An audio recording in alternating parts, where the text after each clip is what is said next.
Chair, fellow members and James, welcome.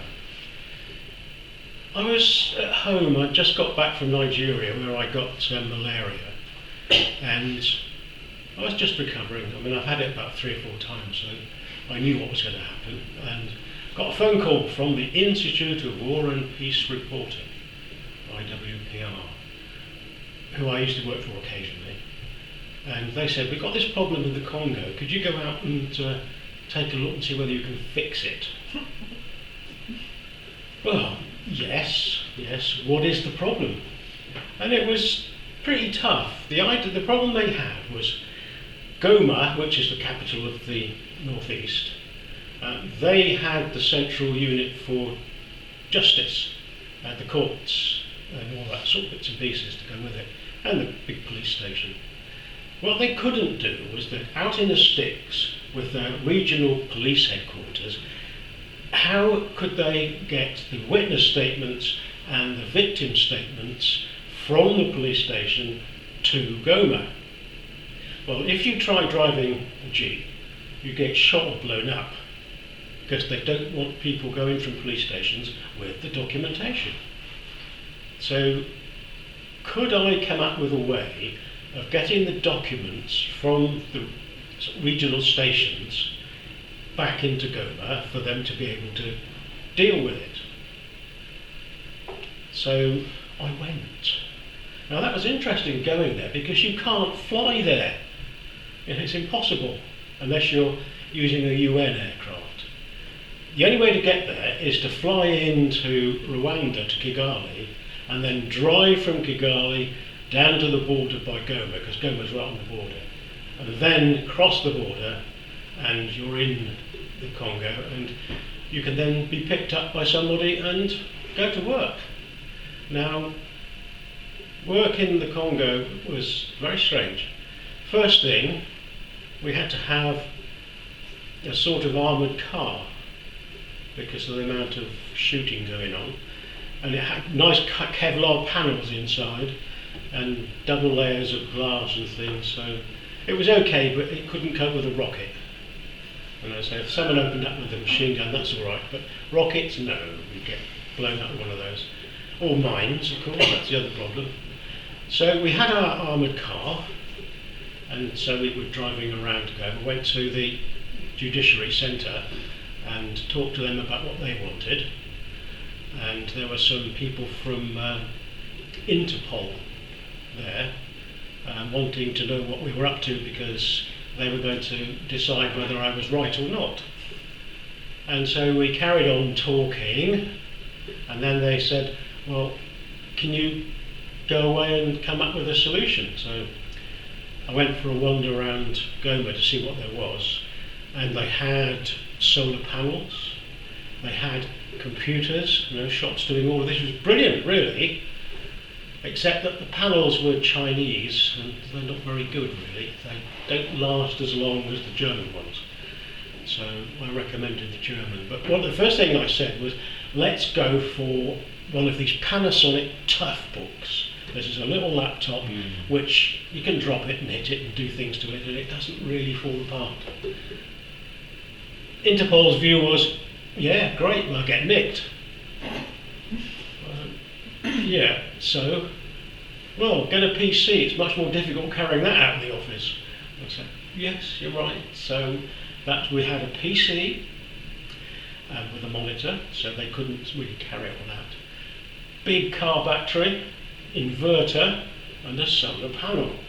Now that gave them access to, we had to have a scanner as well, so they had the scanner so that they could scan the documents in, and then they would take them, convert them into JPEGs, which is a picture file, quite small, and you can't change them very easily, so if you wanted to modify them, it's obvious that someone has done it because it changes the dates and things on it, so you can't get away with that. And then you connect your cell phone to the system, and unfortunately it was only 2G, which is, we're on 5 now, but they were on 2G. Very, very slow. After we actually set this system up to test it, we had to give up the idea of 2G because it's just nobody would wait. It took so long for a single file. So what we ended up doing was setting it up with satellite phones, not ones you can talk on, because that would have been a nightmare for costs, because everybody would be using it.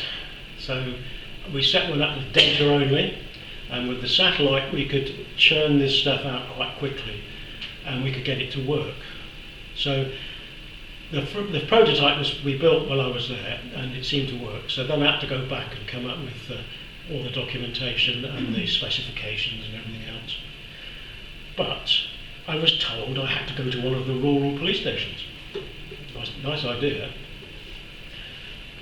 I changed their minds because the rebels along that bit actually had some rockets. So they said, nah, we don't think you better go up there with the rockets around. So I had a whole day to do whatever I wanted. First thing I did was go into the market and buy a roll of cloth, take it into a tailor and get him to make me 2 shirts that day. So I'd have 2 shirts with this bright colours and DRC and the dates of when it was formed, etc. So that was quite good.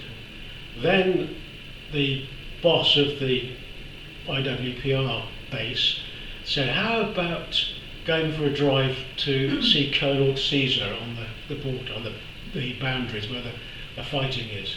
And I said, well, why would we want to do that? He said, because he's a nice bloke. So we got in the Jeep and off we went. And every so often somebody would fire at us, and you'd hear them go thud, thud as it hit the vehicle, but it didn't go through it because it hit the Kevlar. So we're driving. I was thinking, come on, this is getting silly. We're being shot at. I said, oh yeah, it's only this bit. The next bit's all our people, so you'll be all right. So we carried on up and up and up, and eventually we reached Colonel Caesar's base. Now that was a fascinating visit. Got there, all these guys, various ranks, lying around, beer, smoking, some of them were on dope, and we were just lying there, So we went into the office and Colonel Caesar was there, really nice bloke, and I asked, well, come on, what's all this outside? He said, oh, it's all right, when we come to start fighting, they'll be okay. I said, well, is that why all these weapons are in here? There was everything, I didn't even think of. He said, gee, you're not going to give this to them now. Wait till the fighting starts, then they can have it. Thinking, this is the army, wonderful. So we then, after seeing him, we drove back to Goma, and would you believe it? We went to an Indian restaurant. Of all places, I said, come on, I want a local restaurant, not Indian or an English or a French or whatever. He said, no, the Indians are best. So we went and had an Indian meal, and it was very, very good. So that was the nice part about it. But then, because that day I was wandering, we normally with the UN, you have various countries providing troops as peacekeepers. And as you're aware, my views on the UN are extremely poor. Again, same sort of problems. I was wandering the streets of Goma with one of the guys to keep an eye on things, and we went to cafes and wandering along, and there was these kids, probably 10-year-old, washing cars, right? They had little buckets with water and soap and sponge, and they were cleaning cars and were being paid. That was their income. That was the money that they would use, because they were orphans, to pay for their accommodation and food. Now, these kids were being groomed basically by the Pakistani troops, because I was sitting in a cafe watching them, and they were selecting certain kids, giving them sweets